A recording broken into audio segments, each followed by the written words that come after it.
I especially enjoyed the respect that they showed to our family and our privacy.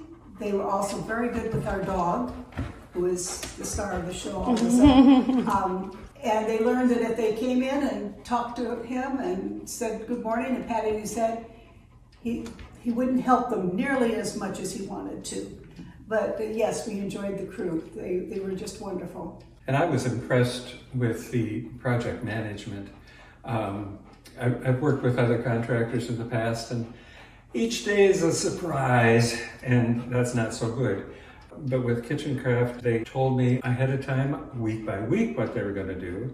And then the project manager each week sent me an email and said, this is what we're going to do this week. The following week, he said, this is what we did last week. We're on schedule. This is what's going to happen by day this week. And it did. And I thought, that's good.